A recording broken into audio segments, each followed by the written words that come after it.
Welcome to another episode of the Alamo City Sportscast with Mike Jimenez and Joe Garcia. Make sure to subscribe and hit that like button. Join the discussion as we broadcast live from beautiful West San Antonio. And remember to tip your hosts as it helps the show grow. Good morning, San Antonio. This is Joe Garcia. I'm riding solo right now because Mike is running a little late. But welcome to another episode of the Alamo City Sportscast. We are coming to you live from the beautiful west side of San Antonio. Puro Exit 7 in the house. How's everybody doing this morning? I can see that everybody's here in the chat joining us. That's going to be a great day. It's hump day. It's Wednesday. We're in the middle of the week. We only got 2 more days to go before we hit the weekend. So we have a lot to talk about today. And I think we're going to be talking about San Antonio Spurs. We're going to be talking a little bit about the world of sports. And of course, we'll probably have some entertainment and pop culture news as well. I know that Jeff Garcia is going to be joining us around 10:45 a.m. We'll go ahead and see if he'll be available around that time. I know he is a busy man. We'll bring him on. We'll go ahead and talk about some San Antonio Spurs basketball, as he is our go-to guy. He is the one that you go to when you want to know everything about the San Antonio Spurs. I like the comments already. I'm just waiting for you all to start roasting Mike. What's good, Swiss? Thanks for joining us, man. The guy with the memes. Always quick with it, man. No Spurs game until Friday, and the Cowboys suck. Nothing to talk about. All entertainment today. You're not lying, man.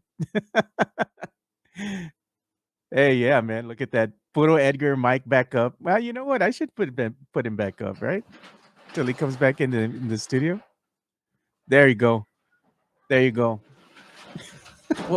We'll take it off right now. They asked for me to put the image back on. I was serious. I'm gonna make that into a magnet. I'm gonna give it to Francesca. I like how it has the red eye like I do, because I always have dry eyes. So Roy coming in saying, "Pinche Mike always late." Man, here's the thing, Joe. And I told you why I was late. What's it called? Going through a divorce and going through the whole process and talking to sides and whatnot, and I lost track of time. Yeah. You know, it's funny, even for the most amicable divorce, it's expensive. 10 grand. Average is the average going rate. Yeah. I'm under that right now. Yeah. But I wouldn't doubt, the attorney coming in and just sliding in a bill on the way out the door. Some more fees. Yeah, it's funny because I don't think that there's any like major sticking points right now. We're both being adults. It's just the formality of the thing. Yeah, I it's not something that I wanted, but at the same time, look back at it, probably a good thing. Yeah. I'm fine. Hey, you're doing good right now. Good. You got another boo? Another boo? Buying you Lululemons? I mean, you're in a good place. And it's funny because if you ask me, the one person that scares me the most in like the world is the dental hygienist. I hate going to the dentist. And now you like it. What does she do? The dental hygienist. And she's gonna keep your teeth clean. She is, dude. You know what? I make fun of the Lululemons, but I bet you if I put on a pair, I'd be like, hey, these are pretty comfortable. Well, first of all, the Lululemon I like are 2 things. I like the shorts and the shirts and the polo shirts. Yeah. The polo shirts are legit. I'm gonna have to go there next time I go. I'm stopping by Houston. Now, if you want Lululemon, if you want to make fun of the pants, the yoga pants, you can. Because that's a little that I understand, but don't make fun of the shirts, man. The shirts are good. Next time you wear it, you're gonna be, hey, you want to touch my shirt? You know what's so funny? I've worn those shirts here on the show. You didn't know. Lululemons. Yeah, you didn't know. I know. I didn't even know Lululemon made menswear. I had no idea either. It's tucked in the back. It's tucked in the back. They have like a small section in the back. It's actually probably about a third of the store. And it's not bad, dude. It's fine. It's a little expensive, but it's not like it's not over the top expensive. It's just kind of expensive, but oh my God. What's that? Swiss says, is Mike running late because he left his man purse at home? It ain't a real show without Edgar Mike being late. So here I am having a conversation about the court date. The court date's been scheduled for, well, actually, the mediation date has been scheduled for Monday. So I've got that going on. And what's so funny about it is that like I'm getting peppered with things from the other person's attorney, my ex's attorney. Yeah. And I'm agreeing to these terms. So it's like, I'm not going to argue about child support. I'm not going to argue about whatever. I know that there's a certain amount that I'm going to pay. It just is what it is. Let's just get it going with. Let's just knock stuff out. Look at this. It says La Cantera has a Lululemon. Damn straight they do. In fact, my girlfriend says that it is better than any Lululemon in Houston. And she's gone to all the ones in the Woodlands and all the ones at the Galleria. The one in San Antonio is apparently the best one. Oh, Joe Gonzalez, big and tall or what, MJ? Hey. Down 25 pounds, man. Okay, did you run at the half marathon with me or no? Speaking of which, Joe. Yeah. First day in 3 days, I feel good. You're not hurting? Not hurting anymore, dude. And it's going to be a good day. I'm going to tell you why, because my mom had her birthday the other day. Oh, happy birthday to your mom. And I was asked her if she wanted to go get lunch today. She goes, just pick the place, because that's the thing about the Jimenez family. Is this like this in the Garcia family where no one decides anything? It's like, wherever you want to go, wherever you want to go, wherever you want to go. So I just stuck to it. I said, we are going to Ding Hao. All right. So I didn't have breakfast, saving up for the carbs of the fried rice. There you go. Excited about Ding Hao today. What's that China Rose? China Rose, man. That's the jewel. Dude. Nothing wrong with China Rose. I prefer Ding Hao, but I'm not going to diss China Rose. I keep it brutal, bro. I like going to China Rose, man. It's hood Chinese food, man. Hood Chinese food? Yeah, man. Dude, we talked about it before. Nothing ever would beat the H-E-B marketplace back in the day. The Chinese food from there, man. When the Mexicans made the Chinese food, you know it's good stuff. My name is Mike Jimenez. That's Joe Garcia. This is the Alamo City Sportscast. We're going to have Jeff Garcia from Locked On Spurs and Ken's 5 on later on today. Sean Quintero's mad because you're going to Ding Hao and not P.F. Chang's.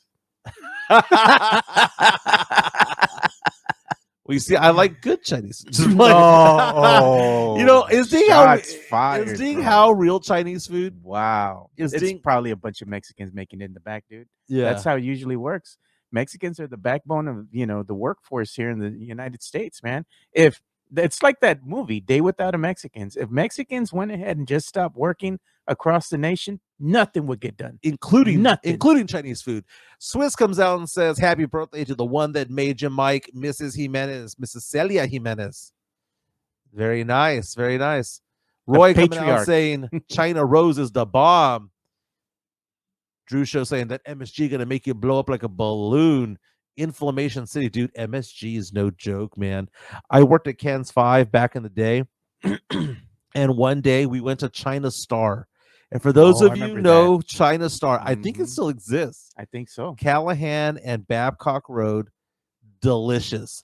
I would bet that if you had like the health rating, it's probably under a 70. Okay.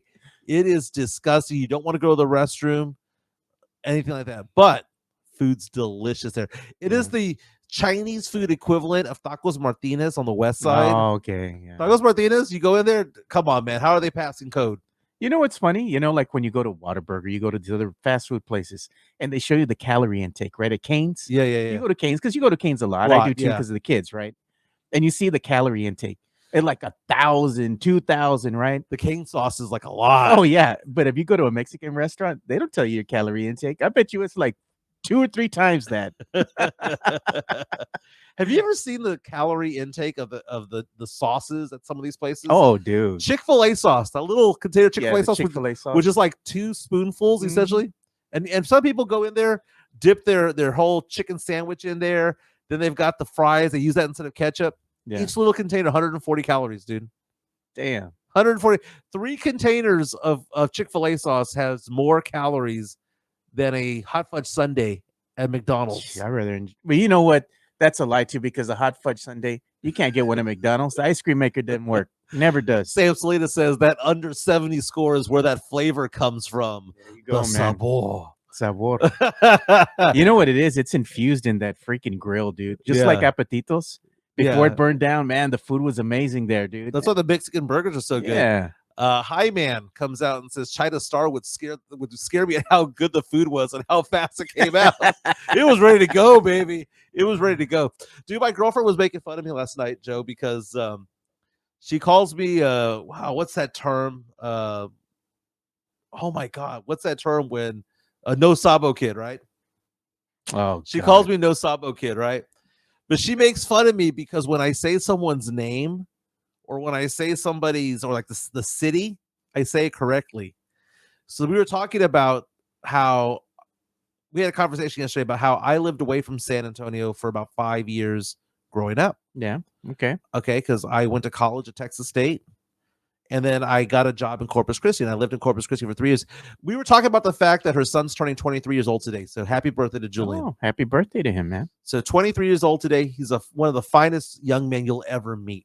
Julian is now going to start his grad school program over at Rice, which is an elite school. Good for her. I bet you she's very proud of him. Very proud. Yeah. He graduated from UT.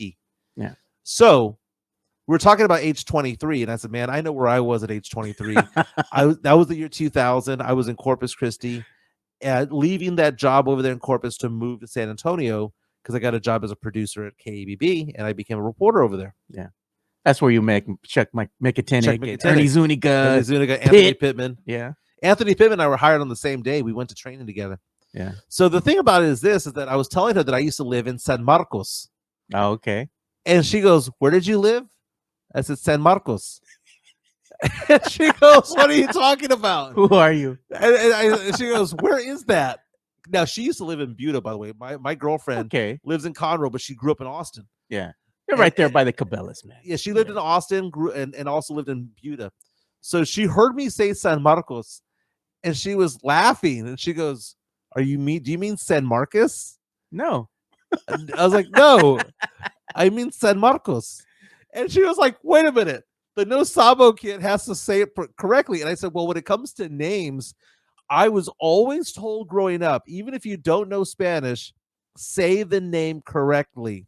And if that means you have to roll the R or do the Enya, do it that way.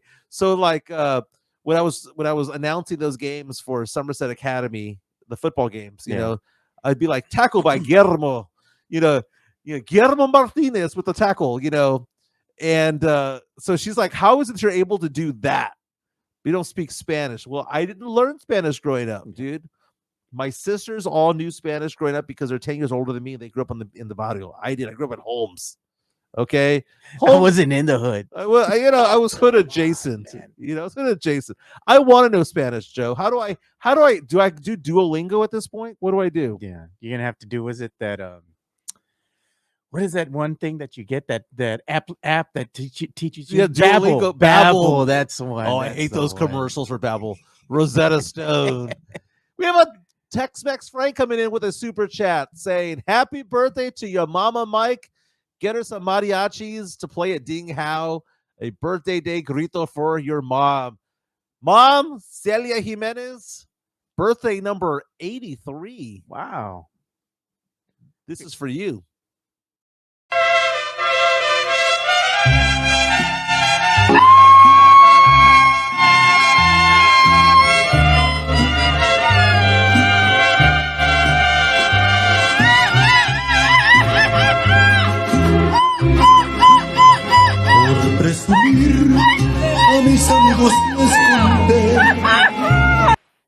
I've never been so excited to hear that, by the way. You know what we're going to do? We're going to have to retire this one.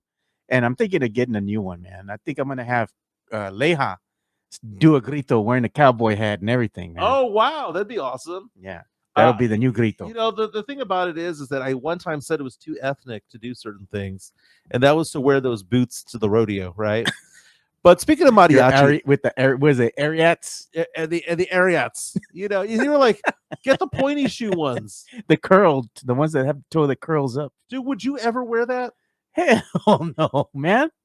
I would never wear those things. So real fast, speaking of mariachis, there's an event going on at San Martin de Porres Hall. Yeah, they're gonna have like a mariachi. What is it? Convention. Yeah, the St. Cecilia's holiday benefit. That's going to be December 28th. Dinner, mariachis, and dance. Dinner at 6 p.m. Doors open at 5 p.m. It says, come join us for the food, mariachis, door prizes, raffle, dancing, and BYOB. Tickets are $35 per person. Again, that is December 28th. I will be there.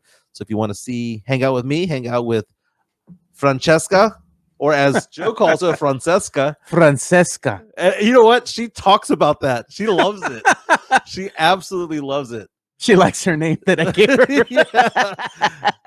She goes, I hope we don't talk about it too much on the show. And I'm like, well, no, we don't talk about it too much, man. Yeah. Not too much. No.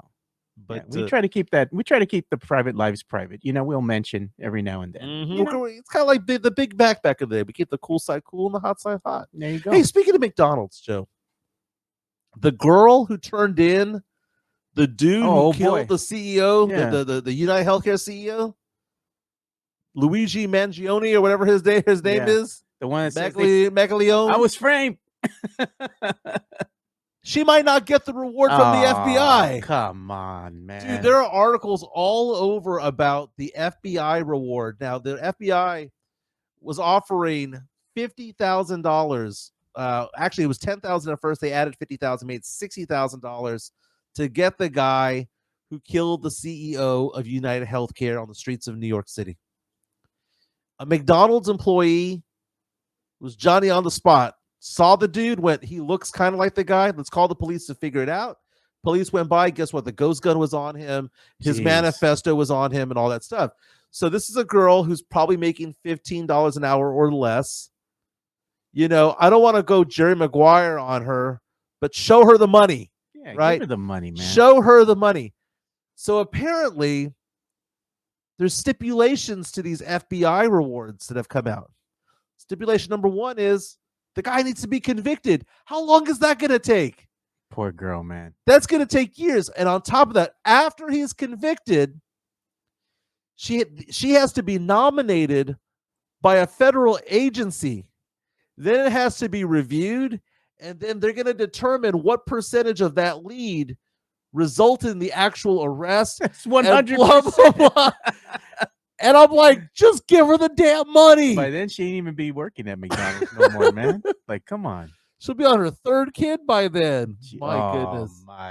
Look at this, man. Alejandro Morales. Thank you for watching, man. That's a new name here. He says, told my girlfriend to listen to you guys, and immediately, El Grito, she's like, what the F is this? So tell your girlfriend.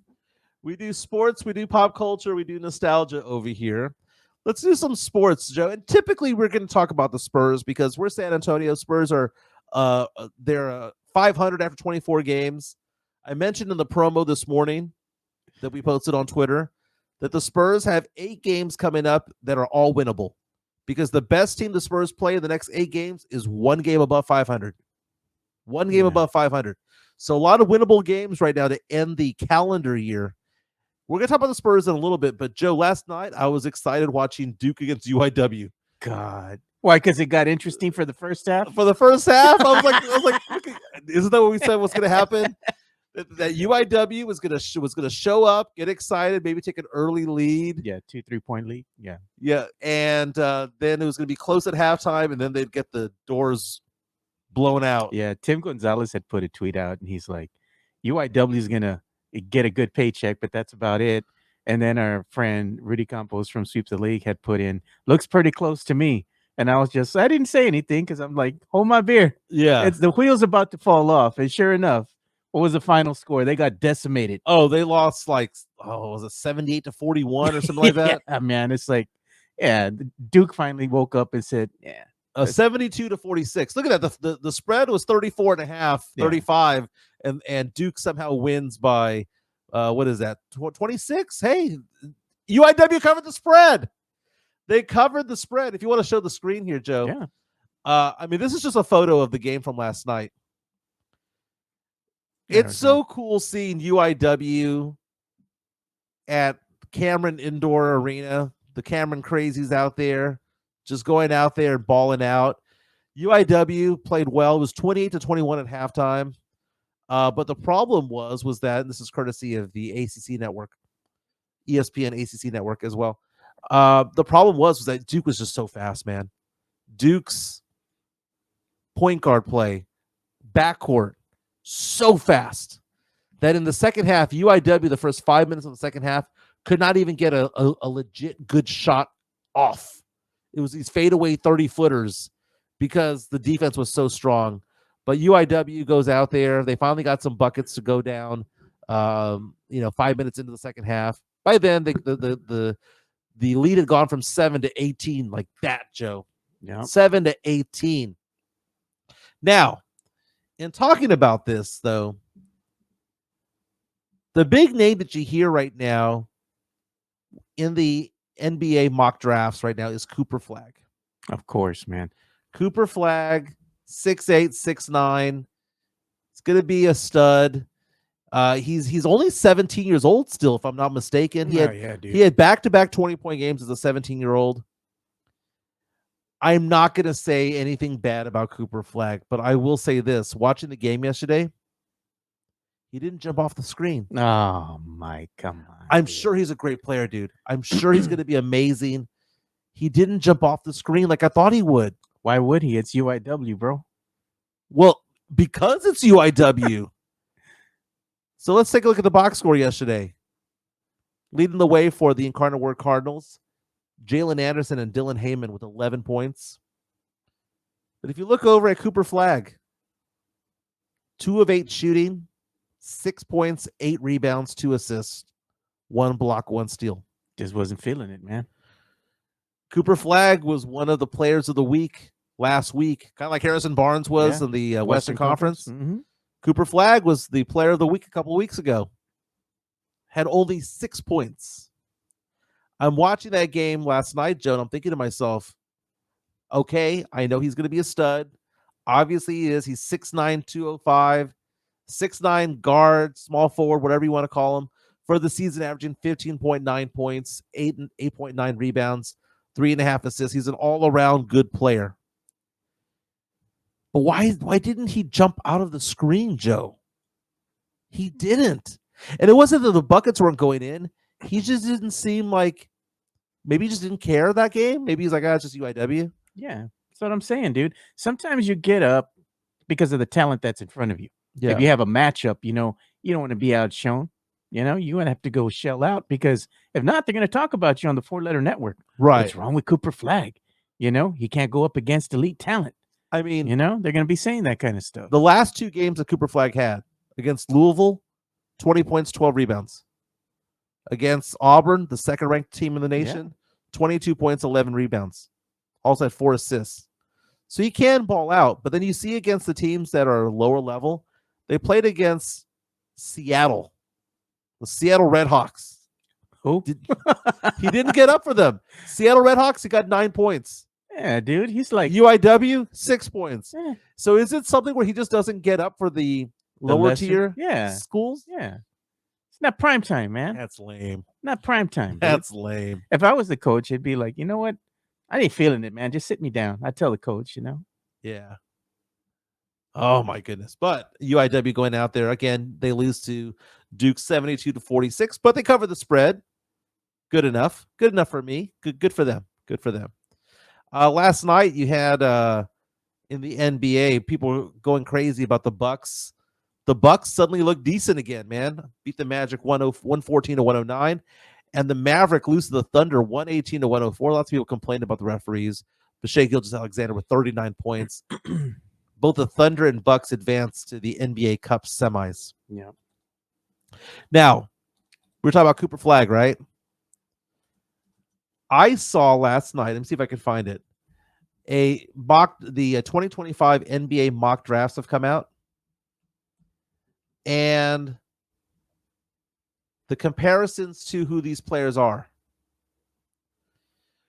If I was to ask you right now what the Spurs need right now for the type of position that they have, do you think the Spurs are what Wemby is? Is Wemby a 3 or a 5? Have we decided this yet? He's a center, dude. He's a 5. Okay, man. So we're gonna call him a 5. Are we locked in at that being at him being the 5? You have to, man. At this point, he fought it in his rookie season, but as soon as he embraced it, that's his position, man. Okay, that's what he is. He's a center. He's a 5. Are we locked in with Stephon Castle at the 1, or do we want him to be at the 2? I want him to be a point, dude. He's a point. So the point I'm trying to make is there any position on this team that needs to be upgraded? All of it. Well, we have Wemby, we have Castle, right? Yep. That's basically the 1 and the 5. So you're saying that if we can improve at the 2, improve at the 3, or improve at the 4, we're kind of where we need to be. Yeah. Okay. So here are the comparisons of some of the players that they have out there. So we talked about Cooper Flag, right? Cooper Flag is compared to Andre Karolinko. Remember AK-47 from the Jazz back in the day? Yeah. So I'm looking at Dylan Harper, by the way, might be the most exciting player of all of college basketball right now. And I would suspect that some big boards are going to have Dylan Harper out of Rutgers as the number 1 overall pick on their big board. The guy is a dynamic point guard, 18 years old. He's compared to a bigger Jalen Brunson or a James Harden. Dylan Harper's going to be a stud. Yeah. Hey, man, look at we had a new viewer, Alejandro Morales, and he subscribed. Very Thank nice. you, man. Thank you so much, man. Now at 1,760 as of yesterday. So very, very cool. We're going to run another ad campaign. So over the weekend. So when you come back on Monday, we'll party next weekend. We might have to party next weekend, dude. Now, I'm looking at where they have the Spurs taking some players here. So here's who they have the Spurs taking in Bleachers Report mock draft right now. Liam McNeely out of UConn. Are we going to have to watch UConn again? Spurs got Stephon Castle out of UConn. Small forward, 6'7", 210. They describe him as a Keegan Murray type of player. I like Keegan Murray's play. I like Keegan Murray too, man. Okay, so let's keep an eye on this guy, right? And then the Spurs have another pick coming their way, this time coming from Atlanta. We don't know if that's going to convey, bro. Let's be honest. They believe that it's a guy named Jeremiah Fears. Jeremiah Fears plays for OU. Point guard comparison to Jaden Ivey. So I find it interesting that they're saying the 1 and the 3, and I've seen a lot of mock drafts already right now saying the Spurs should look at a point guard. Is that something that they look at maybe Stephon Castle and think, dude, you could do either or? Yeah. You're just a small. The whole idea of positionless basketball, you look at Stephon Castle and go, you can call yourself a point guard, but why not have 2? Look at the Mavericks. The Mavericks have Luka Doncic and they've got Kyrie Irving out there. Who's the point guard? Hey, both of them are. It's good to have, like, if you have Vassell and you have not only Vassell, but you have Stephon Castle on the floor at the same time. That could be the Spurs' answer to that, in a way, along with Wemby. But you look at the talent that's surrounding Wemby right now. Right. And we've already gone on record and said, this ain't it, man. This team is always going to flirt. It could flirt with the play-in, even if they manage to get in there. They got no business in the playoffs right now as currently constructed. Spurs fans would get excited, but at the end of the day, be honest with yourself, man. Mm-hmm. Do they have the talent to compete against the upper echelon teams? If you're an 8, who are you going to go against? The number 1 seed? Right. I mean, come on. They're going to get eviscerated at that point. Exactly. We had somebody earlier say VJ Edgecombe. Oh, yeah, that was Bear County. Mike Baez. Yeah. Shooting guard out of Baylor. He's compared to Victor Oladipo, Shaedon Sharp, Andrew Wiggins kind of guy. These are players that are pretty much locked into the top 5. Even Ace Bailey is also somebody that's going to be out of Rutgers is going to be in the category there of top 5 guy. Problem with Ace Bailey though, he doesn't pass the ball. He's a black hole when it comes to getting the ball. But there's a lot of players out here that. What's great about the mock drafts is that they change over time, because we're going to see some players come out of nowhere and suddenly become better than what was advertised. Look at Tavarius, man. He's saying, we can beat the Thunder, maybe in regular season, but when it comes to the playoffs, they got no business, man. Any given day, we can beat the Thunder, but not 4 out of 7. Not 4 out of 7. I like the Mario Cavazos saying the Spurs need an all-star caliber power forward of Pascal Siakam or Apollo Banchero. We need a good power forward, and no Sohan hate today. Come on, Mike. But that's an upgradable position. The idea that we've already got our guy locked in, it's an upgradable position. The 1 and the 5 are locked, or the 2 and the 5 are locked. We could upgrade Devin Vassell. Vassell's really talented, but what is he? He's brittle. We could upgrade Jeremy Sohan because Sohan has no shot outside 2 feet. I'm still here, Sohan. There's his biggest supporter right there, Matt Lerma. And we can upgrade Harrison Barnes, not because Barnes is a bad player. He's still a very good player. It's because he's old. Yeah. So really, we only got 2 spots. We got 2 pieces of the 5-piece puzzle, right? Sohan and Vassell, if you want to stick around and be the 6th or 7th man, I'd be more than happy to entertain that idea. I'm souring a little bit on Keldon. I mean, Keldon, he just is what he is, man. He's not bad. He's not good. He's just Keldon. He's all right. He's not a scrub. He's just Keldon. You know what he is? He's too short for what he's trying to do. Yeah, you know what he is, man? I got it. Perfect analogy for you. What's that? He's a Toyota Corolla, bro. Old, reliable, just a tiny little car that just goes out there and works. Yeah. That's it. That's Keldon. You know, you don't want to like show your girl that car, but at the end of the day, you're not unhappy with it. It takes you to work. It's reliable. It's reliable. It's not going to embarrass you, but it's not going to get you VIP treatment or anything like that. But the Spurs right now, are we going to have Jeff Garcia on today? Yeah, he says he's going to be here around 10:45, man. Okay. So we'll bring him on then. I'm keeping an eye on my chat right here on the phone as well, because if he's available, he usually calls. Jesse A coming out saying Spurs are tanking for 16-year-old Oscar women. God, man. You know what I was going to show you here? Interesting enough, let's jump around. What's going on? One of our listeners here, went ahead and gave us a little thing in the chat, letting us know that the Ringer had released its top 100 players, right, for this season. So I'm going to show you this on screen right now, and we'll go down the list real quick. I mean, we're just going to do probably like the top 11 for a reason. At number 1, they have no surprise, the Joker, right? Okay. Number 1, okay, I'm okay with that. Number 2, Luka Doncic. Yeah, all right. The best players in the NBA right now. Yeah.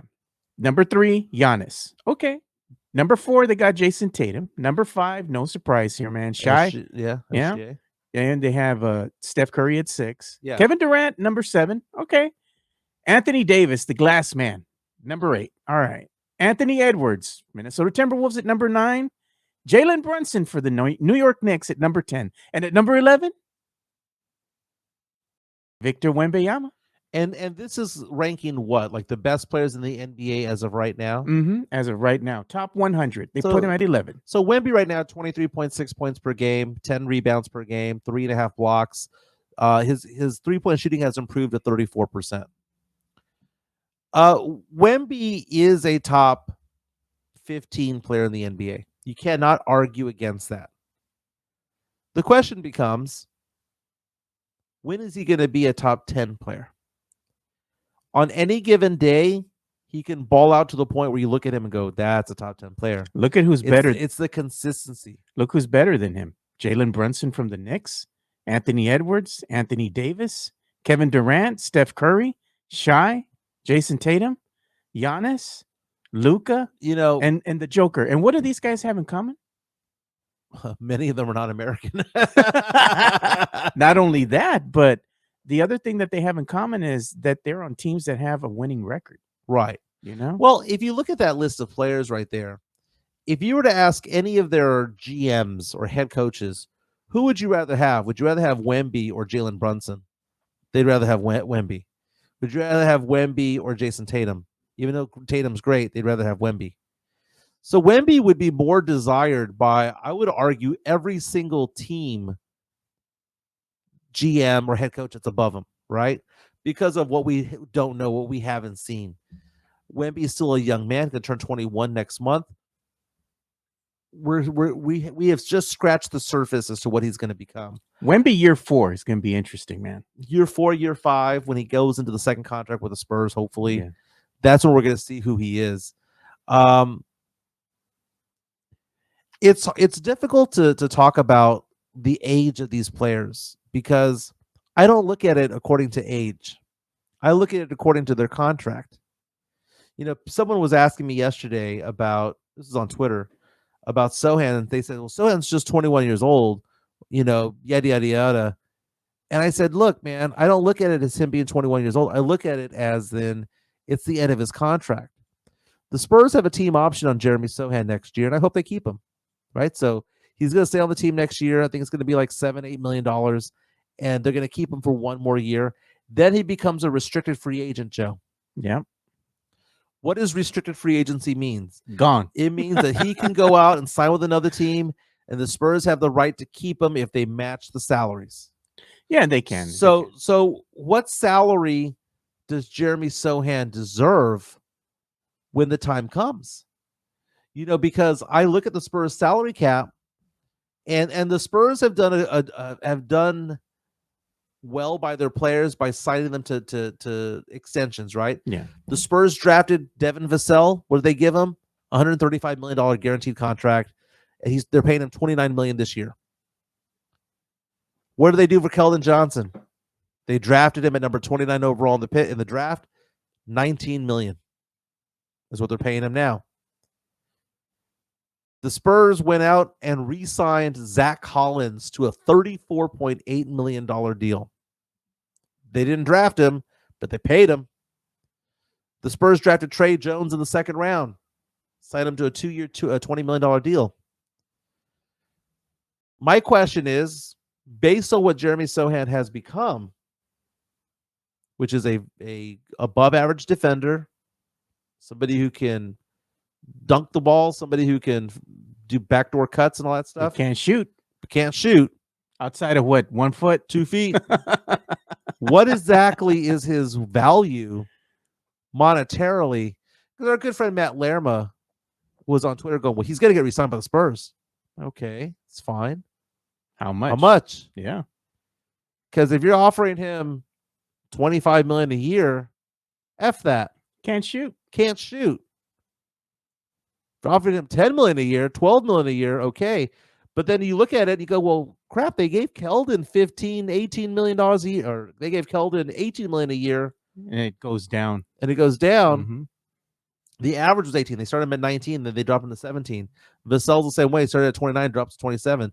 They give them more money early, and then they drop him back down. But based on the trajectory of what they do, and that he was a lottery pick, they're going to give him $20 million.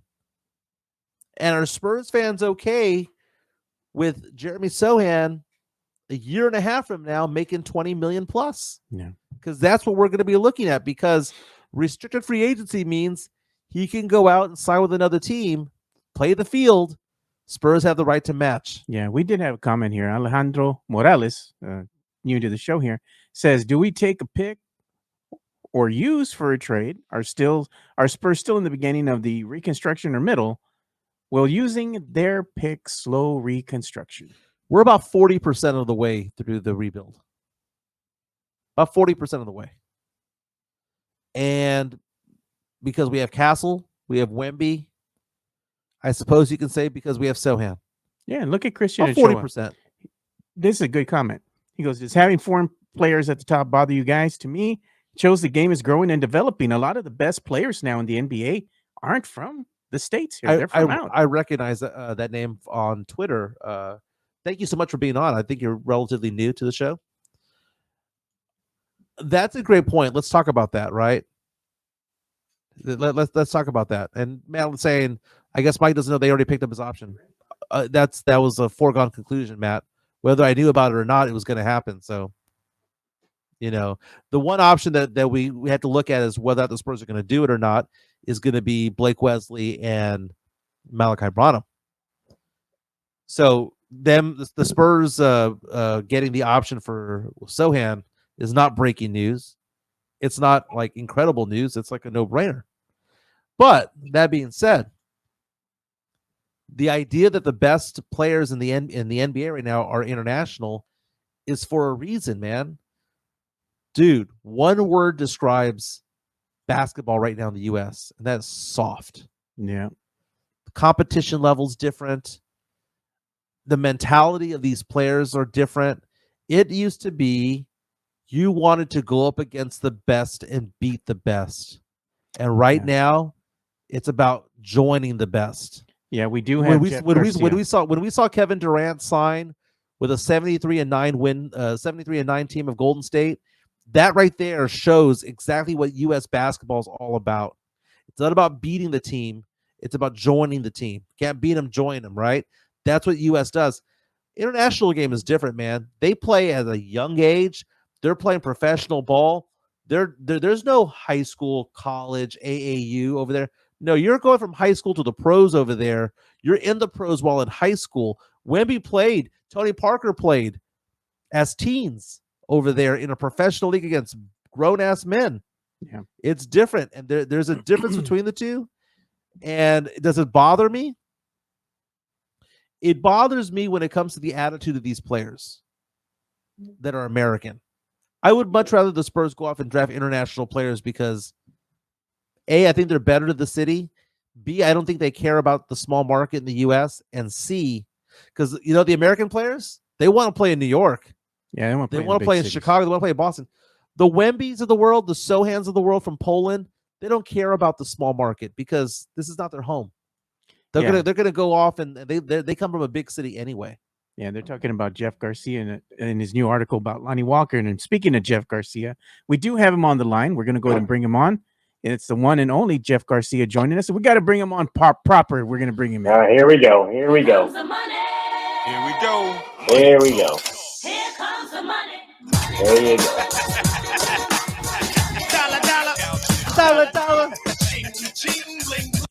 Bling, bling, bling, bling. How's it going, Jeff? How you doing? Thanks for joining us, Dude, man. not a problem, guys. Man, I got smoked overnight, man. This cold I got just erupted. Oh. So, man, I am not a happy camper. And I had to do, the reason I'm late today because we're doing Locked On Spurs, recording it, and the guests are like, well, how come we're not doing video? I go, trust me, nobody wants to see me on video right now. Jeff needs the sana del Vicks, Ponte Vicks. That's what your girlfriend's for, man. Get the Vicks on your feet. Put the socks under. You know it, but I knew this was coming because first of all, episode of me and Jimenez is out already on Locked On Spurs YouTube page. So you want to go check it out. But I knew it was coming because yesterday during the show, I had told Jimenez, we're recording, I go like, I haven't been feeling sick, but I got cocky. I was like, okay, I'm feeling okay. Maybe it's like a 24-hour thing. Man, nature said, nope, you're going to get smoked overnight. Between the two of us, there was not one clear nostril in that episode of Locked On Spurs. Not at all. It was a good one. Not at all. I'm trying not to get sick myself, Jeff, because the weather here is horrible. Because what's going on is you have the cold come in, and then you have mountain cedar, the nasty mountain cedars blowing in, and all that junk. Yeah. It's not good, man. Yeah. No, it's not good. If you have allergies, Yeah, for sure. But I'm how it's the phases. At night it erupts. You wake up in the morning, it's feeling groggy and like still sick. Afternoon, you think you're out of the clear, and in the evening it starts all over again. You need some caldo. You need some caldo, old-fashioned caldo. I'm in the. I think I'm in the clear mode, knowing that I'm going to get smoked later on tonight. So that sucks. But yeah, like I said, Locked On Spurs just dropped a few minutes ago, and Jimenez and I, we talked about Spurs stats that we don't like after 24 games. So it was a pretty interesting thing. It was a setup. Hey, I admitted it was a setup on the show. I said I totally set you up. Because Jimenez took an entire segment taking shots at take a wild guess. His initials start with J and S. Yeah, Jeremy Sohan. Oh my goodness. Talking to Jeff Garcia from Locked On Spurs at Ken's 5. So I did a promo this morning about this show. And it's one of the things where we're using the word expectations. Yeah. Spurs fans, a lot of Spurs fans didn't have expectations coming in because we're thinking to ourselves 30 wins, 35 wins. No expectations coming in. Anything good is positive, right? Spurs through 24 games, 12-12. Half a game out of the 10 spot for the play-in tournament.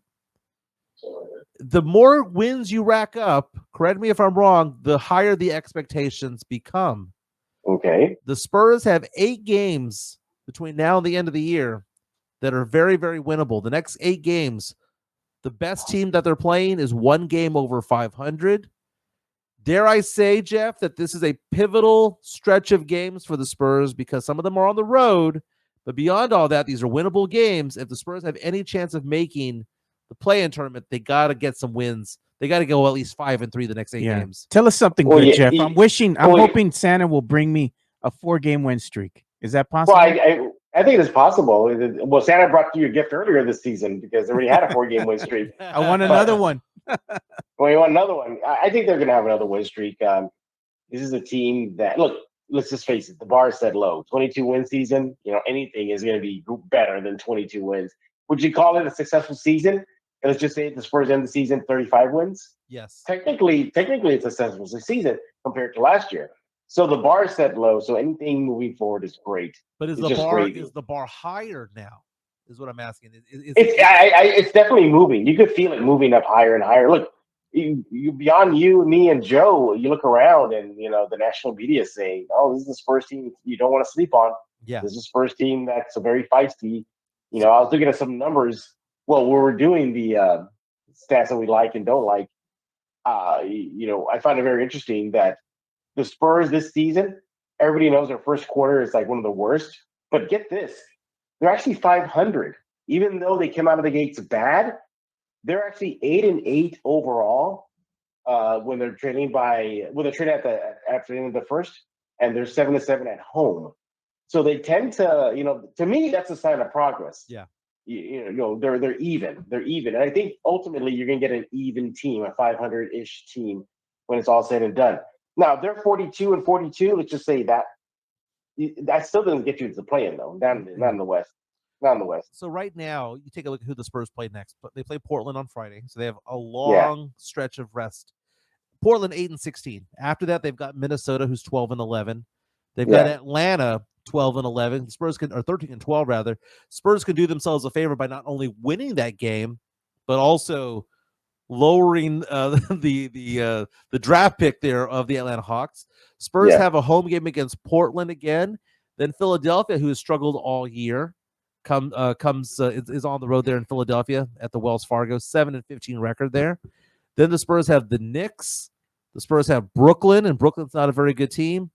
The Knicks being the only good team, I guess they're 6 games over 500, the only good team in the stretch. But then you have Brooklyn, who is 4 games under 500. You ain't afraid of the Timberwolves? No. Really? Not without Karl-Anthony Towns. Karl-Anthony Towns ain't there anymore. He ain't walking through that door anymore. So I think the Spurs could win the next 5 games. Think about this, Jeff. Picture this. They beat Portland, beat Minnesota, beat Atlanta, beat Portland again, beat Philadelphia. They stroll in to Madison Square Garden with a 17-12 record. It is possible. It can be done. I'm going to call it right now. The Spurs are going to get a win on Christmas Day, man. You heard it here Really? first. Yep. All right. And now, dude, Christmas Day. We talked about this on the show a couple of days ago between me and Joe, Jeff. Remember that one block that Wemby had on Chet Holmgren that stole the Rookie of the Year? Took his soul. He took his soul. The first 2 months, bag on me all you want. Chet Holmgren outplayed Wemby the first 2 months of the season, but Wemby outplayed him the last 4. But that was the turning point right there. I believe that on Christmas Day, something's going to happen with Stephon Castle, where they're going to look at him and go, "No, that guy is Rookie of the Year." They're going to say he's special. FanDuel has Castle at 6-1 odds right now, second best odds. Jeff, can you picture Madison Square Garden? Can you picture the Spurs being 17-12 walking in the door? It's possible, but the only concern I have is we've seen them have some, some slip-ups recently. Chicago. I mean, what was that about? Sacramento. Overall, I think this is doable. That record is doable, but I'm not going to hold my breath saying 7. What do you say? 17-12. You said? Yeah. Well, even if it's 16-13. Even if it's 15-14, win 3 of the next 5 games. You got a winning record. Have a winning record going into Christmas. Never would have thought. Never would have thought. Yeah, but let me be honest with you, Jeff, and maybe this is something me and you can talk about on an upcoming episode. Are the Spurs, even if they flirt with the play-in and they get into the play-in, do they have any business being there as currently constructed? This team is not that talented. I would want them to get in there, even if they get smacked up and down, just to get the experience. That the part of me was cool if they got into the NBA Cup thing, just for them to feel that. Yeah, the Emirates. Thank you. Yeah, just to feel what that's about. But overall, I think any experience you can give this young team, it would do them wonders moving forward. We forget this is a very young team still, outside of Paul and Barnes. I think what's the drop off? It's like the oldest players are Barnes, Paul, and the third oldest is Zach Collins. And that's not much of a big drop off in age gap there is. So anything that'll help this young team get better and learn is you just do wonders for them. But yeah, I was going to ask you though, Joe, if they don't make the play-in, is it a failed season though? I don't think so. It's not a I failed don't think season. so. You're No. showing that they're showing that they've gotten better. But I'm still going to stand on my hill, and I'm going to say that this team is going to be a 38 to 35 win team at the end of the day. I don't And see them. You said that from the beginning, and I'll Yeah. give you credit for that. I don't see them actually going and getting like 45 wins, 46 wins. Look, man, it's like if it's like this, Jeff. If they exceed expectations, good for them. Yeah. But at the end Yeah. of the day, I'm being a realist, man. You're looking at this team, and there's still a lot of inconsistencies, and everybody's like, "Well, they're young, and they're still." You know what? That we need to stop with that. Right. Because a lot of these players here, they've been here in year 3, Yeah. year 5. I'm like, they're not that young anymore. You know, we got to stop with that. Yeah. They have young players. They need to show me something this year. They need to show the fans we are getting better. And I think that's what they're doing right now. But the talent isn't here to compete with the upper teams in the Western Conference. We are all right, Joe. Yeah. You know, It's Wemby and a bunch of guys. Wemby, Castle, and a bunch of guys. We're better than the bad teams, and we're not as good as the good teams. Yeah. That, you know, and that's the thing. And I know the loss to Chicago, you know, that's one thing. But Wemby wasn't there. I don't care if there's no Wemby. It doesn't matter to me what the Spurs do at that point, win or lose, because there's no Wemby, right? But Jeff, I'm looking at the future of this team. Sohan has a team option, so that's obviously picked up or going to be picked up or has already been picked up. But the same can also be said about Malachi Branham and Blake Wesley. Do you think these guys are back next year? Ooh, that's a good question. I'm gonna say one of them isn't. I'm gonna say one of, depending on the draft, I think one is not going to be back. Interesting. Yeah, depending on how the draft goes. And the biggest steal for the Spurs right now is Julian Champagnie. Julian Champagnie making $3 million a year this year and next year. Good grief, just guarantee that deal already. Dude's balling out, man. He is, man. You know, he's going to get a contract at some point. But I'm looking at the Spurs right now. The expectations are different because, you know, before the season started, Joe did say 35 to 38 wins. He said it from the get-go, right? Yeah. I was in the 30-game range. That all changed when, hate to say it, Pop went down. Oh my! Here we go. My expectations grew a little bit more because I knew I wanted a young coach, Joe. I wanted a young coach, Jeff. But speaking of Pop, do you think the Spurs owe the fans, the city, an update on Pop's condition? No, I don't think so. That's his private business. It's not ours. They already said he's going to be out for an extended period of time. That's all they need to say. Well, no, I'm just saying, is he getting better? Is it the same? You never know. That's up to him to come out and say. It's like this, man. If you're in the hospital, right, and you're dealing with your cancer or you're dealing with something, right, it's up to you to decide if you want to disclose that, and then it's up to you to disclose how you're doing. Yeah, but but he's a public figure. And public figures have different rules, man. And I'm not trying to be insensitive about it. I'm not saying that I want to have. I'm not, but I am. I don't want to have like daily. You want a daily update on it? I don't want it to be where there's a camera on him and you can log onto a website and see what's going on in his life. I'm not looking for a Truman Show type of thing on Pop. Just want to know, is he okay? Is he all right? Is he all right? Go write a letter. Write a letter to the Spurs. Is he okay? What's that guy, the new announcer they have, Jacoby? Ask Jacoby. Because if Pop was the head coach of a large market city team, we'd all know. No, Mike. We'd all know. No. Dude, the New York media, the LA media, the Chicago media, Atlanta media, Dallas media would all have known. No, they wouldn't. Would you like your private business out there? Like if you're sick? Well, I wouldn't. Well, there are different levels of privacy that are there afforded to somebody based on who they are publicly. I mean, the more public you are, the higher status you have, the less privacy you kind of have. It comes with the territory. You owe it to the people to disclose that? Is that what you're saying? What's that? Your health condition? You know, like how you're doing? If you're a public figure? I don't think there needs to be a daily thing about it, but I'm saying just want to know, is he okay? Write a letter to the Spurs. There you go. Who writes letters? I don't even know how to. Oh, come on. Dude, I saw this thing the other day. Where they asked the question, do young people know how to do certain things? And one was address an envelope. And the answer is no. They don't know how. Come on, man. Dude, my daughter had to go get a stamp the other day. And it was so funny because she was like, Dad, they want me to buy a book of stamps. What am I going to do with a book of stamps? And I'm like, use them. How? What do you mean, how? When was the last time you mailed something, I Jeff? mailed stuff out just a couple weeks ago when we. Yeah, I mailed stuff a little while ago too. Yeah. I mail checks because of work and it has to be certified. And I go to UPS or FedEx for it. Yeah. But the last time I mailed something, like physically mailed something where I put my name on there on the top left and I put the address on the bottom right and licked a stamp, that was probably 2015, 2012. You're going to be, you know what you're going to do? I'm going to go ahead and get some custom made Christmas cards that we're going to give out to some of our listeners here. And you're going to have to go ahead and mail those out. And you know what they're going to have on the front of it? What's that? They watch your mic. Nice. Jeff. Yeah. Jeff, I haven't used a stamp in like 10 years. Like Good Lord, it doesn't happen. I have missed weddings because I didn't get the wedding invitation in the mail because you know what I do with the mail? What's that? I don't check it. Look at it. We have a listener here, JC from Special Leave. Shout out to you. He says he still uses messenger pigeons.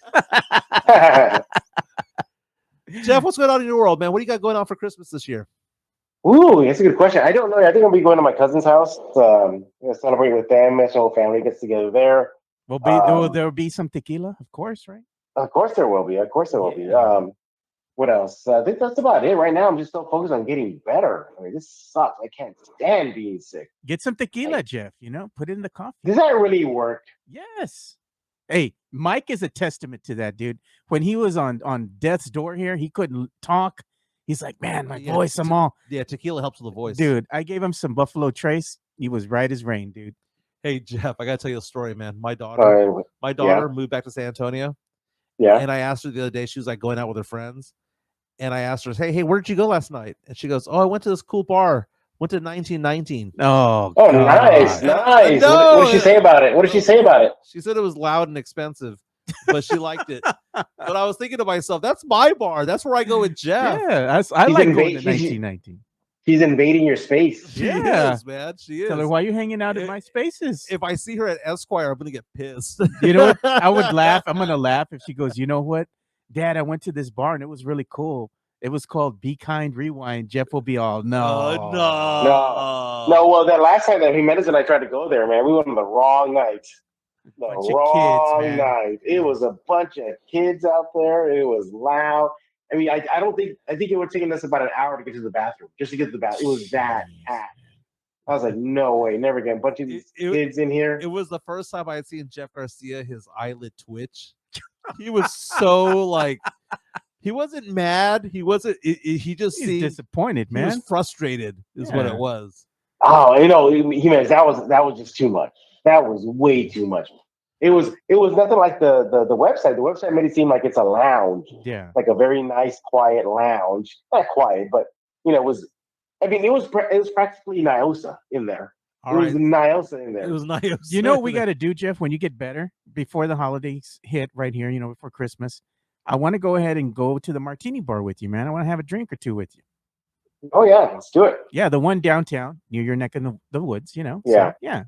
We'll do that because that's up our alley, man. I mean, we're of a certain age, Jeff. We like to have our nice drinks, our food drinks, and we just like to chill, man.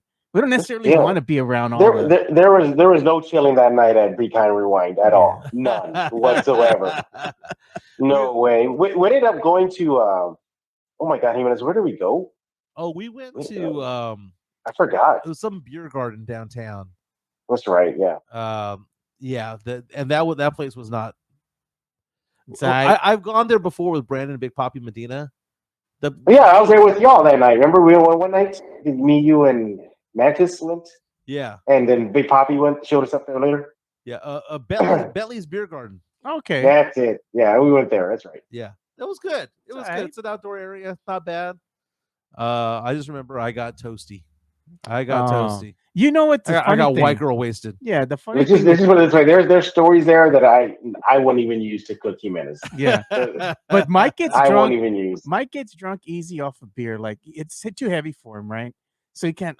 2 beers. It's like, my stomach. I'm full. I don't know. With that night with Jimenez, it he just out of nowhere, he just got smoked. Yeah, but the thing is that he'll drink his mixed drinks, right? Diet and whiskey or bourbon, whatever. Whiskey diet. All night, dude. That's his go-to. All night, no me pasa nada, dude. But the minute he'll divert from the path, he'll take a sip. I'm done. Yeah, that outing with Jeff there was about a year ago that we're talking about there. Yeah. Jesse A saying frou-frou drinks, Lululemon leggings, vibes. Vibes. We're gonna get to the super chat in a second, but Jeff, did you realize that Lululemon has a men's section? Yes, I did know that. And I blurted out on the show the other day that my girlfriend loves Lululemon, and I will say this about my girlfriend: she looks good in Lululemon.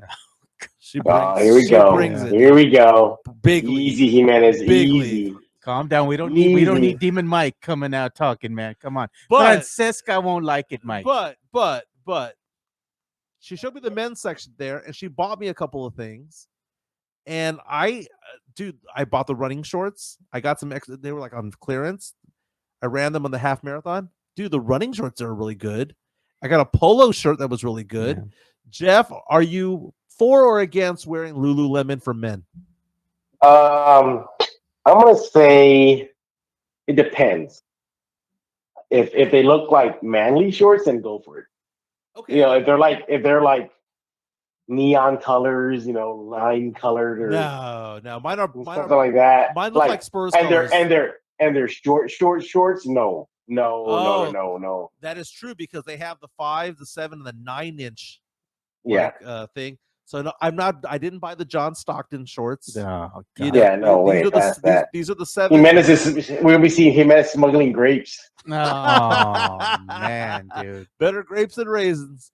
The 7-inch, inseam. Yeah. Black, all black, or black with like a gray accent. Manly colors. I've worn the polos to the show. No one's known any different. Yeah. But it just is what it is. You know what? If you want manly workout stuff, go to the shops that I shop at. Where do you get your workout clothes? Oh, Dark Sports, DARC Sports. Now that's manly stuff there. We're talking about, oversized T-shirts to move in and you work out, hoodies that pretty much are just make you walking saunas in the gym. We're just sweating like crazy. thick material. Other workout clothes I like is Dwayne Johnson. He has a line called Project Rock. Oh yeah, I saw that the other day. I almost bought a shirt of his. Yeah. Those are some really good workout stuff that so my go-tos are Project Rock and Dark Sports. Now I saw Project Rock at Academy the other day. Yeah. They're a little bit on the expensive side, but if you go to a Ross or something like that, you can find them there for cheap. But Dark Sports, no, that stuff is awesome. It's also right up my alley too. It's very nerdy, but it's nice. It's nice. It's not Lululemon, that's for sure. It's definitely not. You're not gonna get that fancy stuff. This is just manly type of big sweatshirts, hoodies that you wear. I wore one the other day to the gym, and man, was I sweating. Just sweating. We have a super chat coming in, $4.99 from Sam Salinas saying 2 words, Jeff. Spurs family. That's why the organization owes us an update on Pop. They claim to embrace San Antonio culture. Put your money where your mouth is. What says you, Jeff? Well, I'm glad you're bringing up comments because I'm watching the live stream right now of our show, and you're getting cooked right now by fans. What's going on? Well, here's one. I'm just gonna find it here. Oh my God! I think it just somebody wrote. Okay, I'm gonna paraphrase here. Some guy named Mondo wrote on there. It goes like, "Oh, so Jimenez doesn't want Wemby just taking threes, but yet is okay with Sohan expanding his game." So Sohan expanded his game. He stopped. Yeah, to the 3 line. Sohan stopped shooting. Here it is. I found it. So this is for Jimenez on the live stream right now on Locked On Spurs. You already, Jimenez, don't like Wemby shooting threes. And now you, Jimenez, want Sohan to shoot threes also? Laugh out loud. I never want Sohan to shoot threes. If Sohan never shot a 3 to save his life, if Sohan never shot another 3 ever again as a Spur, I'd be happy. Here's somebody else coming at you. Why would I want him shooting threes? I don't know if they're coming at you or agree with you, but somebody saying, sadly, yes, I don't think the Spurs will tank again in 2026. I don't know what that means. Did we talk about tanking? I don't remember. We were talking about it earlier. Okay. Earlier, we were talking about the NBA draft and some of the prospects that the Spurs are being linked to early on in the NBA draft. Ooh, if the Spurs were to draft in the teens. Here's a good question. This is a good topic for a future Lockdown Spurs. Here's a good question. Will we ever see Wemby, Sohan, Castle, CP3 Vassell lineup, or will Julian and Barnes continue to be the starters? Barnes is a starter, man. I hate to break it to Spurs fans, but Harrison Barnes was not brought into this team to be a bench player.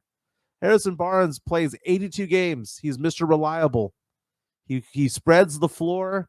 He plays decent defense. He's not dynamic. He's just a metronome of a player. He just goes at the same pace and the same rhythm at all times. He's a 43% 3-point shooter right now this season. Barnes ain't going anywhere. He ain't going anywhere. You know what? The Spurs might go somewhere with this latest comment coming in from Christian Ochoa. He says, after wearing Lululemon, Mike is going to justify the Spurs moving to Austin permanently. Oh, that hurt. Brutal. That hurt. Brutal. Now that was a little sting. That stung a little bit. But yeah, I don't know. Devin's talking like he's gonna be coming off the bench. He's talking like that. I don't know. That's a minutes restriction thing right now, but he's acting like he's coming off that bench. Yeah, he said yesterday after practice that about coming off the bench, seeing the energy of the first unit is lacking, and doing X, Y, and Z. So again, it could be just that he's on a minutes restriction right now, but I don't know. I mean, Mitch Johnson. I mean, look what he did with Sohan. He said to hell with the minutes restriction. He's playing right away. He threw him out there. So we'll see. Yeah. Hey, we had somebody in the chat here that was going to ask you a question, Jeff. Had nothing to do with sports. Has to do with anime. So they're saying, Jeff, what are your thoughts on the latest Demon Slayer movie that's going to be hitting the theaters? Yes. I think he's going to just only push the lore further. My only concern is I hope they just expand on the demon world. I know Jimenez is probably lost right now. Yeah. No, my daughter's big into Demon Slayer. Ava. Yeah. Oh, that's right. Yeah, you're right. Yeah. So that's the thing. We got a glimpse of the new, the demon world in the new season. I mean, just the opening scene of the new season is they're chasing one of the demons and they enter his world. So I want to see more of that.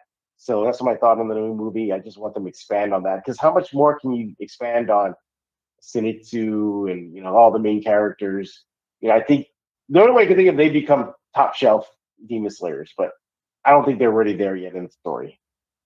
Yeah, and the other thing I was going to ask you about is you had put a comment out yesterday, and you were talking about the new Castlevania season that's going to come out. Yeah, how's that? Yes. If y'all have never seen the Castlevania series on Netflix, you are missing out. It is incredible anime. Somebody asked me the other day, like, of recent years, and said go back 5 years. What are my favorite, my top 5 favorite animes? I got Castlevania #1 for sure, and then I got Demon Slayer. Then I got My Hero Academia. I think that series is just awesome. And then I have, technically it's an anime, Joe. You can verify this too. Terminator Zero. Okay, yeah, that was Terminator Zero. That's an anime. And then Fire Force. Excuse me. Okay. So, but yeah, I mean, technically, Joe, am I right? Terminator Zero is an anime. Yeah, it's an anime. It was a good one. It's an anime. It's a good one. It's an anime. So, Jeff, I'm looking at an article from timeout.com that they just released, ranking the best Christmas movies of all time. And they go a little bit outside the box. It's ranking the top 51. How they got the top 51, I don't know. But some of these I find interesting because all right, someone brought this up, right? So number 11, I'm going to go to the top 11. Okay. A Charlie Brown Christmas. Legit, right? I love Charlie Brown Christmas. It's always on TV every year. Love Charlie Brown. Number 10, The Nightmare Before Christmas from 1993. Okay, so far so good. I'm okay with it. The Tim Burton classic. Yep. Number 9, Kiss Kiss Bang Bang. Val Kilmer, Robert Downey Jr. What the hell? They lost me. I'm out. They lost me. Number 8, Edward Scissorhands. Is Edward Scissorhands a Christmas movie? Man. That was tough. Oh, I don't know. I'm on the fence on that one. Because everyone Yeah, always I'm talks on the about, fence. you know, okay, I'm so on the fence. number 7, Bad Santa. Yeah, gotta throw that in there. Yeah. Okay, who are the high people on this who wrote this article, right? Oh, God. The elf on Bad Santa. Number 6, Home Alone. All right. Okay. All right. Fine. By the way, I saw this person give a backdrop to the movie Home Alone because the question becomes, why didn't Macaulay Culkin's character just simply call the police? Well, then there'll be no story then, no movie. Well, they said, according to this one person, that we don't understand the psyche of the kid, is that he honestly believed that they didn't leave him. He believed that he wished them away. What the hell? Because he said that he wishes that his family was gone. He wakes up the next morning and they are gone. So he thought that they didn't exist anymore. Yeah, I thought that was known though, man. Like that's what he wished for, and exactly. He woke up and they were gone. Yeah, he thought his wish came so true. calling the police was not going to help him because in his mind, his parents and his kids, his siblings, and all that no longer existed on the earth. Yeah, he wished him away. Jeff? Okay, what else is on the? Oh, sorry. Go ahead. Oh, okay. So I don't know. Maybe that's just thinking way too much into it. Number 5, Gremlins. I think so too. Oh, for sure. Yeah, you got to put him in there. Yeah. That was a good movie. I gave it a B+, by the way, Jeff, when I first saw it 3 years ago.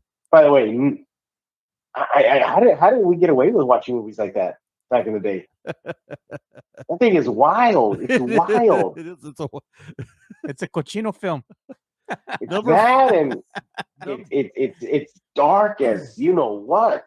Yeah, it is dark, but it even had like a flashing gremlin. Yeah, with the little flashing gremlin. Yeah, gremlin's getting chopped up. Yeah. How did it like put in blenders and stuff like that? Right? Yeah, getting blenders, everything. Yeah, the Santa story, chimney story was just peak darkness in that movie. It's just a rowdy movie.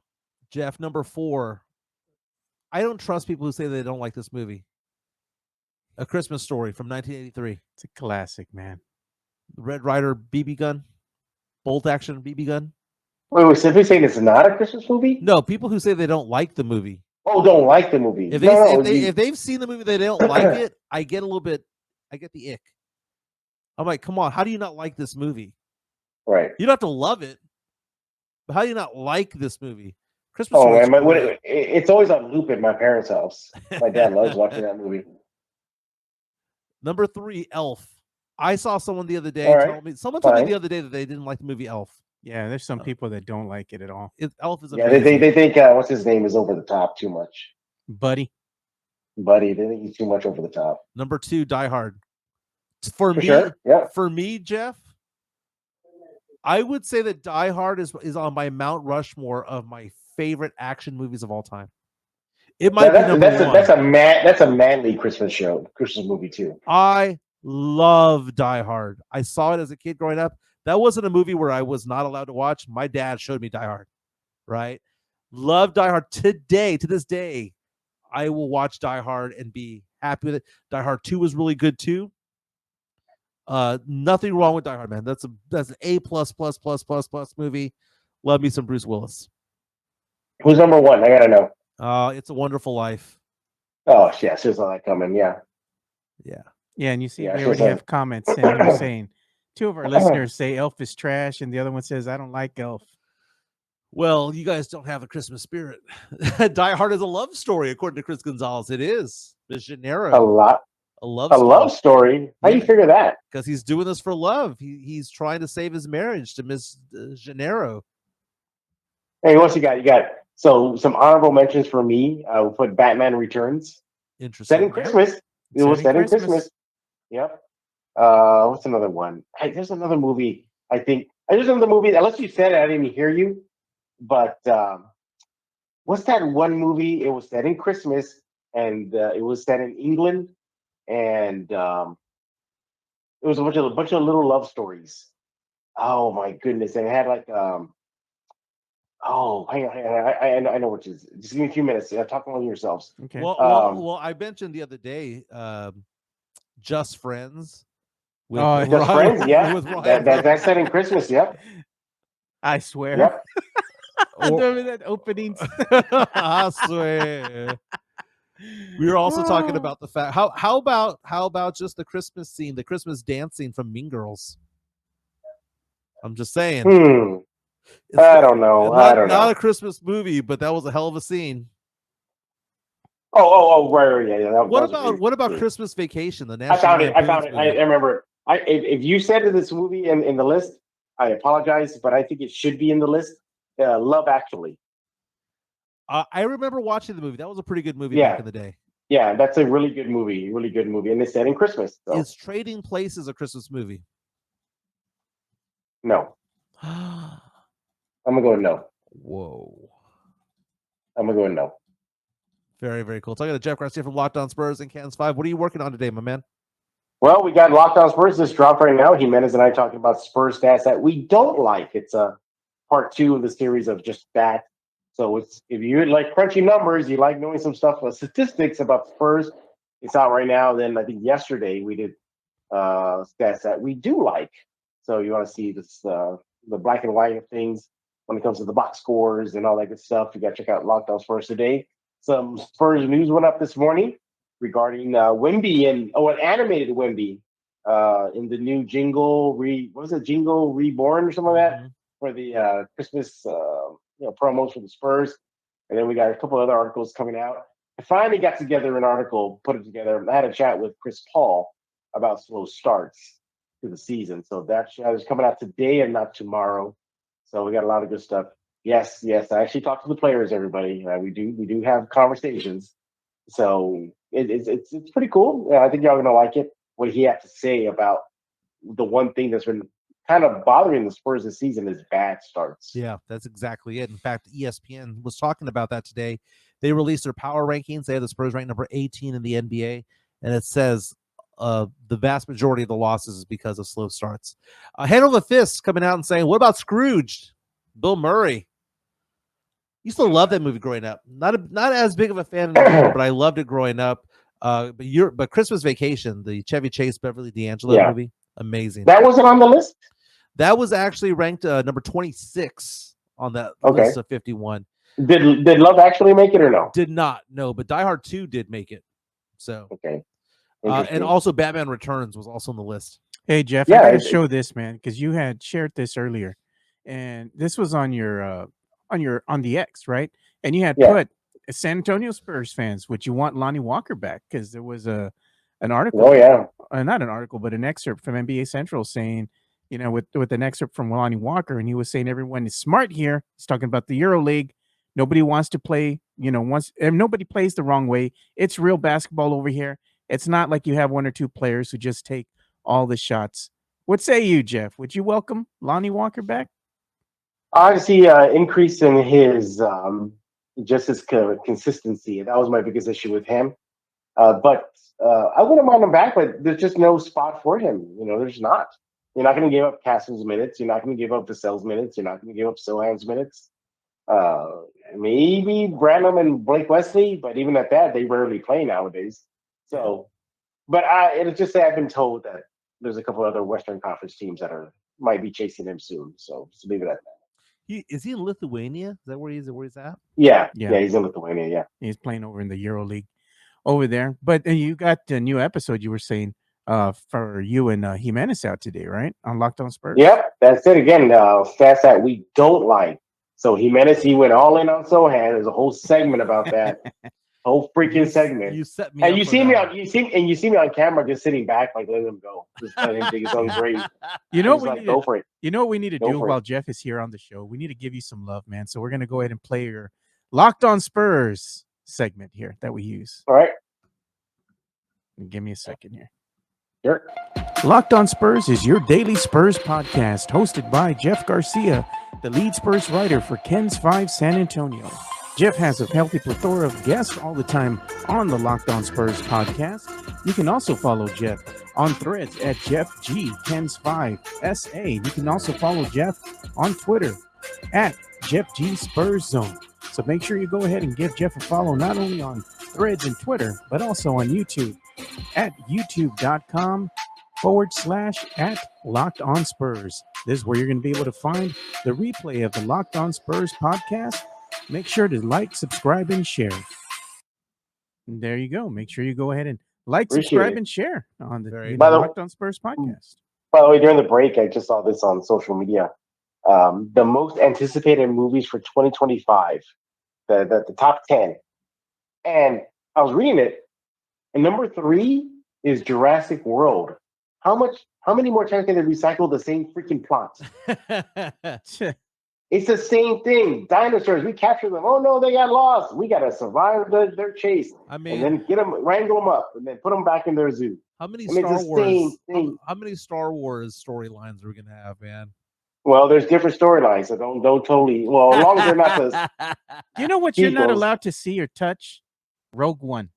You are not allowed to see that one. Oh yeah, Jimenez, you ever seen Rogue One? I'm just curious. Which one's Rogue One? No, he doesn't. Okay, he don't know. Yeah, he doesn't know. Don't tell him. Don't tell him. Don't tell him. It's the 2016 the Star Wars story. No, don't see it, man. You know what? Well, okay, yeah, it is a Star Wars story. Don't see it. Don't see it. It's on Fubo. All right. No, leave that one alone. What's wrong with it? It looks all right. No, that you're gonna complain. Okay, you're gonna complain. I already know. It's boring. The only thing I can see him coming back is that Jimenez to be like, it's boring. Okay, the ending is awesome. So the first Star Wars movie I ever saw was the one with Jar Jar Binks. I saw that at the movie theater. That was the first one I ever saw. The Phantom Menace was your first one? You didn't see any of the other Phantom Menace and I went because my friends went. They were all getting a hard on for it, so we all went to the theater. And I was just there going, "The hell's going on here?" And then they all got all mad because they're like, "This sucked, man. Jar Jar sucks." Like Jar Jar's pretty funny.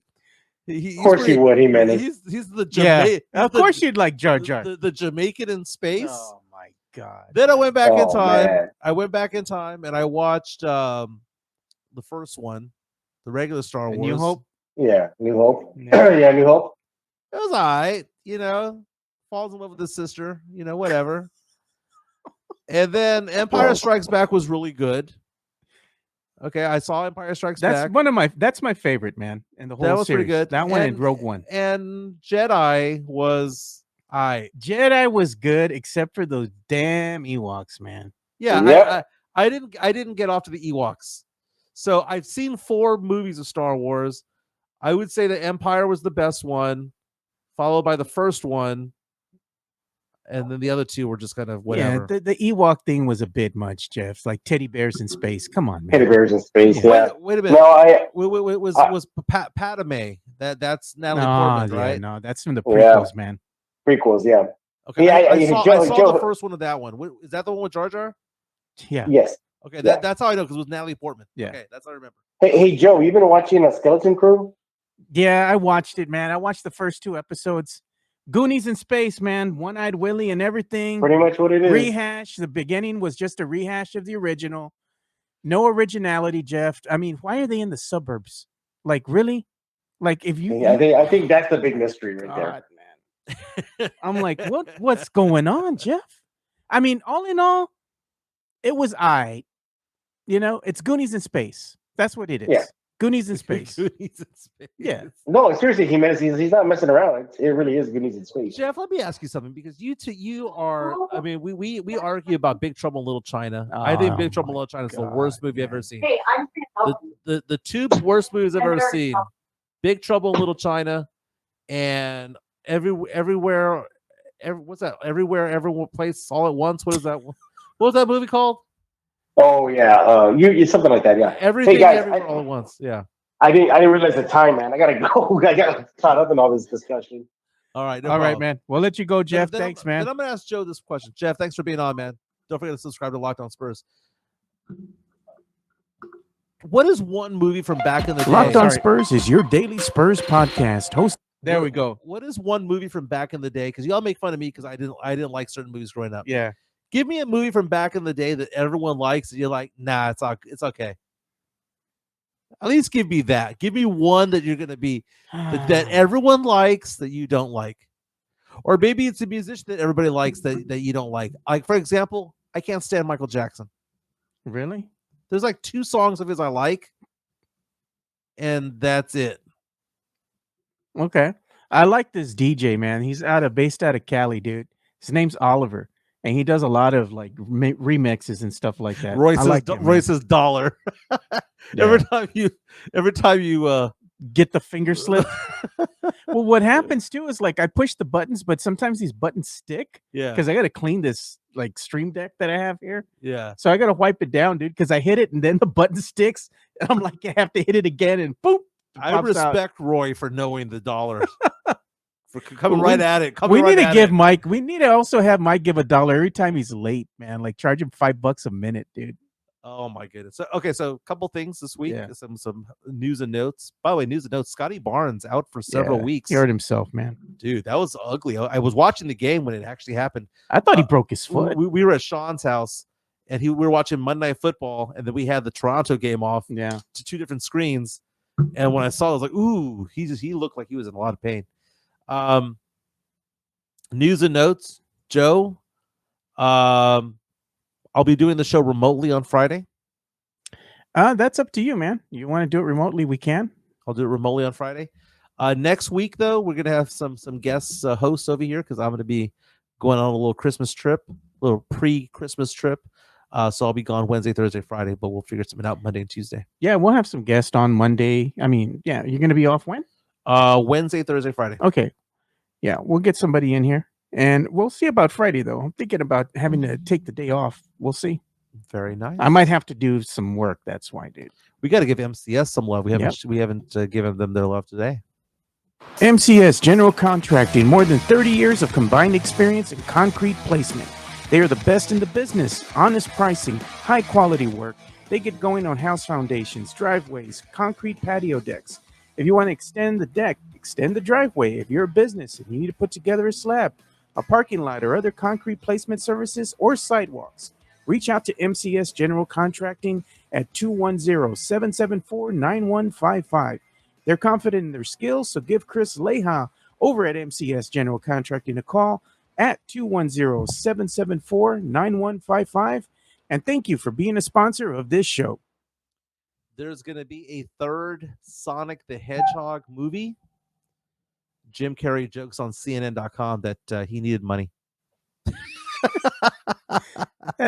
You don't need no damn money, dude. You know what what it is? He likes portraying that character, man. Dr. Eggman. Yeah. He loves doing that character. And it's right up his alley because the character is eccentric and he's all over the place. And if it wasn't Jim Carrey doing that character wouldn't come to life. It can only happen with him. Yeah. Yeah. So the premiere was just a couple of days ago. But it's going to be in money. theaters Christmas week on the 20th. You know, a lot of people forget that he got his start in Living Color. In Living Color, dude. Yeah, with the Wayans brothers. Yeah, what was he? Fire Marshal Bill. Fire Marshal Bell. You know, it's strange how you go back in time, and when Fox first came out, people didn't know what to make of it. Yeah, Fox back in the 90s. This was back in the day before the Netflix and before. I mean, cable TV was a big deal, but Fox had that counterculture programming where they were doing things differently. You know, it was almost like Saturday Night Live was too white because it was. And you had Fox come out with Married with Children. They had shows that were irreverent.